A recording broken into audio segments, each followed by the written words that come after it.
El cártel de Sinaloa es el cártel más antiguo de México, con una reputación desde los años 80. En su actualidad, la batuta de su liderazgo recae en dos facciones, la del Mayo Zambada, conocido como el rey de las drogas, y los Chapitos, hijos del capo de capos, Joaquín El Chapo Guzmán. Para la facción de Ismael El Mayo Zambada, su corona le reclama un sucesor. El cártel de más de 3 generaciones de narcotraficantes no le basta con los Chapitos, pues la rivalidad interna expone un legado que ha de definirse en una nueva contienda. En este espacio no se promueve la violencia, ni se hace apología al delito. Se recomienda discreción. El cártel de Sinaloa es uno de los cárteles más antiguos que existe en México y su línea de sucesión aparentemente, pues como siguen muchas tradiciones, es por linaje, por familia. Uno de los pretendientes de esa sucesión podría ser el Mayito Flaco. Sin embargo, se ha presentado un nuevo sucesor, Poncho Limón. Estamos con Luis Sanz, quien nos va a aclarar un poco más quién es Poncho Limón. ¿Cómo estás? ¿Qué tal, Jeff? Gusto saludarte. ¿Quién es Poncho Limón y por qué es tan importante para las filas del Mayo Zambada?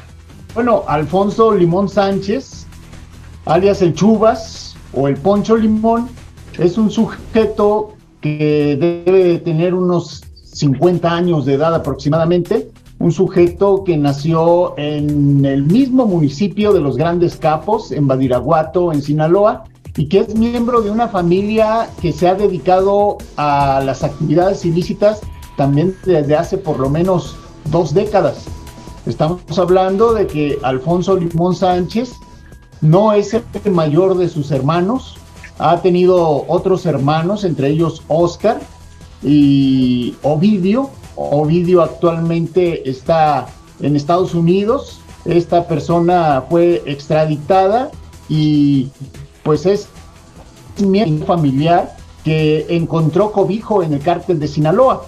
Inicialmente con Joaquín El Chapo Guzmán, que le echó un ojo a esta familia para lo que es el trasiego de drogas, los contactos con Sudamérica e incluso el traslado del dinero de regreso de los Estados Unidos hacia el sur. Entonces, simpatizó mucho el Chapo Guzmán con Ovidio Limón Sánchez por ser homónimo de su hermano, el ya fallecido Ovidio Guzmán Loera. Y bueno, pues sabemos que el Chapo Guzmán tiene un hijo que se llama Ovidio también, ¿no? Entonces simpatizó por esa cuestión del nombre de Ovidio, que no es muy común, y así conoció a los Limón Sánchez. Sin embargo, a la caída del Chapo Guzmán y posteriormente la detención también de ambos personajes, estamos hablando de Ovidio Limón Sánchez en noviembre de 2011 y posteriormente en noviembre de 2014 de Alfonso Limón Sánchez, viene como una especie de empoderamiento o una mayor cobertura del Mayo Zambada en el liderazgo del cártel de Sinaloa. Por ahí empezaron a caer piezas importantes del Mayo Zambada, también entre ellos los Antrax, que estaban operando principalmente en Sonora. Se fue quedando sin algunos de los líderes importantes, algunos de sus lugartenientes, y entonces es cuando los hijos también emergen en esa parte para apoyar al padre en las actividades ilícitas. Posteriormente, en marzo de 2017, Alfonso Limón Sánchez se escapa de prisión, no tuvo mucha estancia en la cárcel, inicialmente lo mandaron entre 2014 y 2015 al penal de máxima seguridad de Puente Grande, Jalisco, el Ceferezo 2.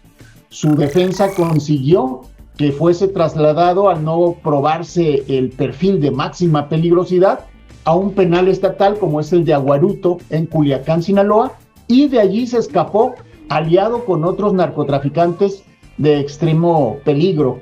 En este caso, el hijo de Juan José Esparragosa, alias El Azul, me refiero a Juan José Esparragosa Jr., alias El Negro, y entre otros el Pancho Chimal, el Changuito Antrax. En total se escaparon 5. Y eso fue el crecimiento para Alfonso Limón Sánchez, llegar, cobijarse con el Mayo Zambada, que carecía en ese momento de líderes de células, y bueno, Alfonso Limón fue creciendo, estamos hablando de 2017 a la fecha, para estar en un lugar de privilegio entre las personas de mayor confianza del capo del cártel de Sinaloa. Y en este caso, ¿cómo las coincidencias del destino para poderse enfilar al cártel de Sinaloa se presentaron con el Changuito Antrax, entre otros líneas sucesorias que están en este momento pues debatiéndose y enfrentándose en Zacatecas y en otros estados de México? Me llama mucho la atención la fuga. Este penal en Culiacán no es la primera vez que logran orquestar una gran fuga como estos 5 miembros de alta peligrosidad.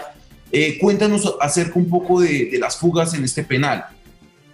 En Culiacán, en la capital de Sinaloa, y capital por muchos años del narcotráfico en México, principalmente con la cuestión de la producción de marihuana, después el tráfico de cocaína, ha sido histórico porque de ahí se han fugado grandes capos como Juan Manuel Salcido Auceta, alias el Cochiloco, en los años 70. Se llegaron a fugar también Miguel Ángel el Beltrán Lugo, alias el Cejagüera, también un peligroso secuestrador y narcotraficante ya extinto, asesinado en el penal del Altiplano hace muchos años. Y pues históricamente se han escapado muchas personas. Previo a la fuga de Limón Sánchez, por ahí hubo también una fuga por túnel, que fue ahora sí que el antecedente importante de la fuga del túnel del 1,5 kilómetros del Chapo Guzmán en el Altiplano, y que fue un túnel muy similar, de 500 metros de longitud aproximadamente, en el penal de Aguaruto. Ahí se fugó Adelmo Nieblas, alias Don Memo, esta persona, y posteriormente viene la fuga de el Chubas o el Poncho Limón, que no necesitó de toda esa parafernalia ni de repartir tanto dinero, sino que fue una fuga silenciosa. A pesar de que eran 5, a la fecha existe la duda de cómo escaparon. Hubo una fiesta previa, de las varias fiestas que organizaba sobre todo el negro Esparragosa, el hijo del azul, herencia pero de distintos colores, el negro y el azul, y ahí organizaban fiestas, y en una de esas pachangas, al parecer, entretuvieron al personal, entretuvieron a la población, y se esfumaron estos 5 personajes. Algunos de ellos ya fueron abatidos por las autoridades, y eso pues le ha dado como más peso y más fuerza a Poncho Limón. ¿Cómo es que Poncho Limón logró orquestar un emporio criminal y logró tener un nombre en México? Inicialmente se pensaba que él había hecho un emporio a través de las prisiones. Realmente, si se dan cuenta, su estancia no fue tan prolongada. En el penal de máxima seguridad prácticamente no pudo hacer nada, por eso planeó el traslado a un penal de mediana seguridad, como es el de Aguaruto, y realmente ahí no hizo tantas relaciones, sino que por pertenecer al cártel de Sinaloa, ahí se encontró con personajes que quizá estaban a mayor altura que él, como era el negro Esparragosa, como era también el Changuito Antrax y Pancho Chimal. Sin embargo, esas relaciones, apoyado y cobijado por el cártel de Sinaloa, tanto por la facción del Chapo Guzmán como la del Mayo Zambada, porque ahí era como una especie de fusión o revoltijo entre esos 5 personajes, pues encuentra sin lugar a dudas ese empoderamiento al ser abatidos algunos de ellos, al quedar en libertad. Es como colgarte medallitas, ¿no? O sea, el fugarte de la prisión es otra medalla, es como incrementarle un nivel a tu currículum, y sobre todo por la forma en que se hizo.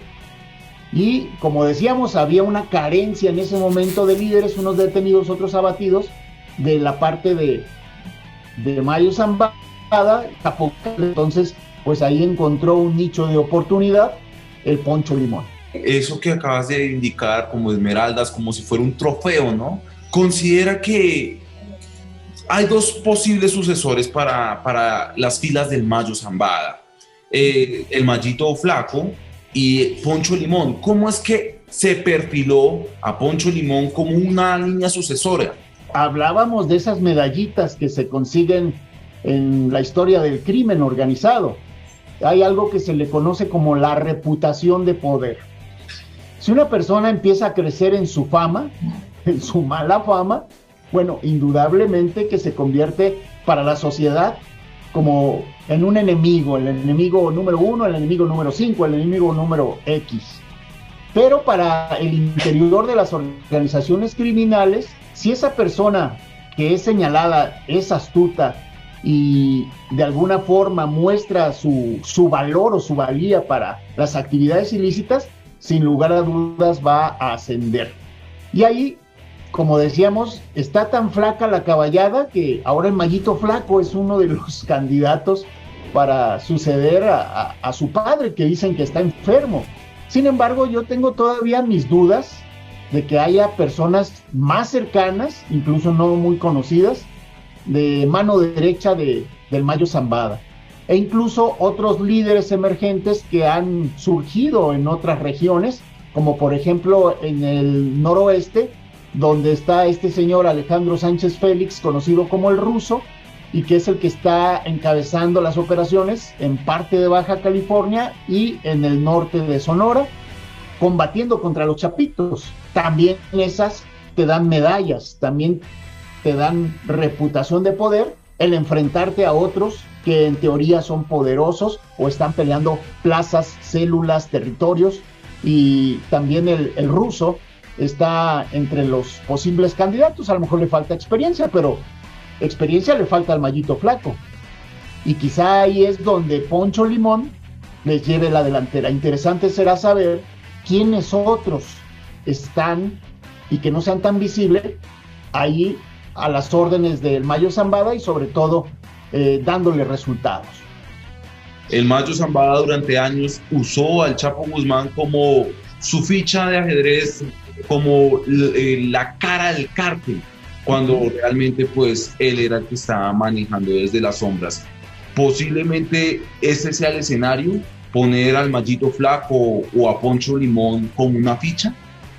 No se ve tanto así en el sentido de que, por ejemplo, el Chapo Guzmán era un personaje protagonista. Sabemos que los delincuentes son, por las mismas características y que los han llevado a delinquir, son personajes egocentristas, son narcisistas, son personas que les gusta demostrar su poder, que les gusta manipular, pero hay algunos que son inteligentes como el Mayo Zambada, que lo hacen ahora sí que diríamos, detrás del escenario, son los que mueven los hilos, ¿no? Y en este caso, si nos hemos dado cuenta, por ejemplo, Poncho Limón no es protagonista, incluso hay como un vacío de información respecto a su persona.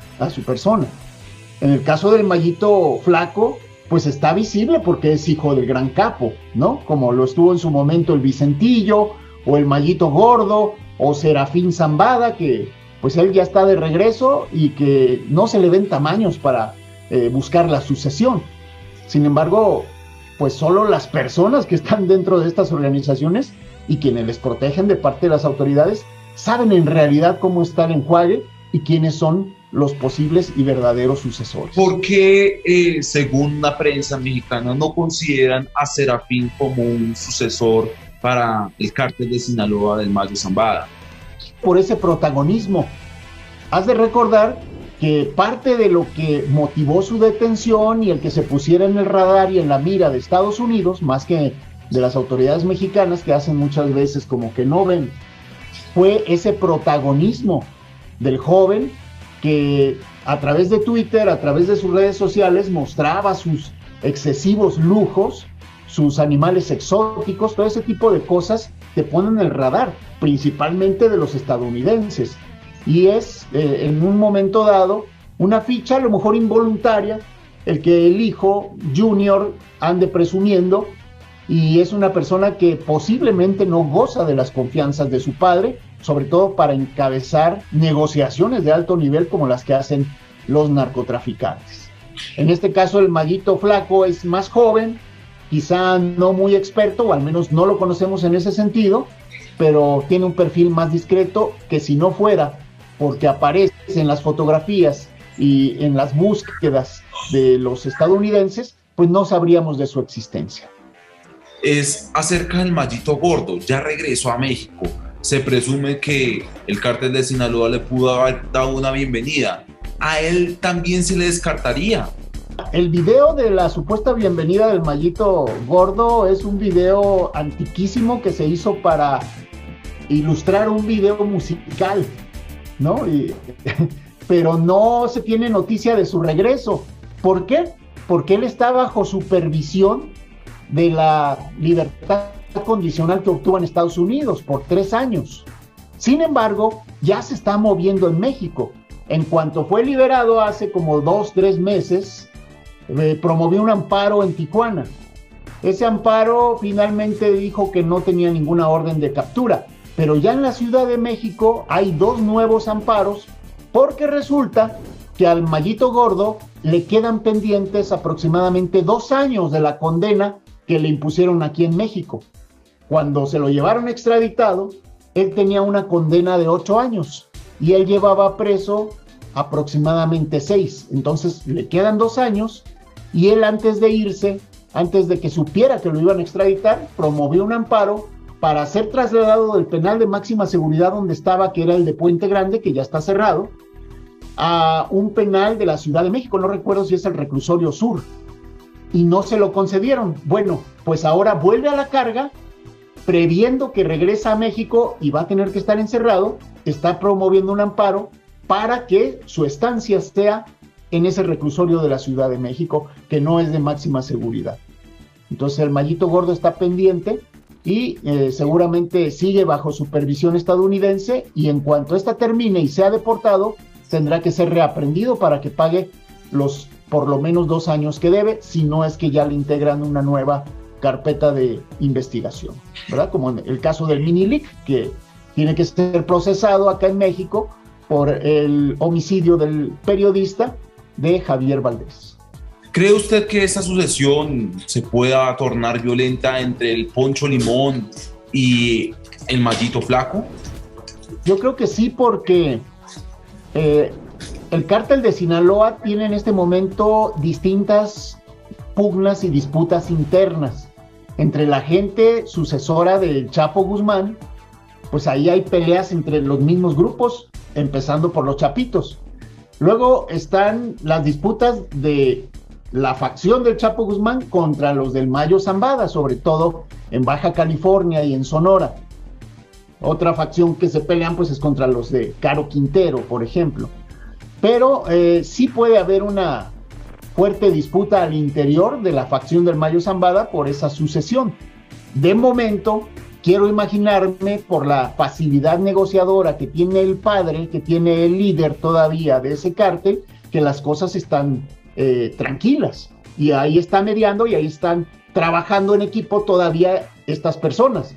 Pero si el Mayo Zambada llega a faltar, ahí sí no quiero imaginarme lo que puede pasar. En el 2010, el Mayo Zambada en la revista Proceso dijo que eso no iba a cambiar, que o lo capturan o lo matan. O sea, en este caso, Luis, ¿usted considera que él nunca va a dejar el trono sino hasta el día que se muera?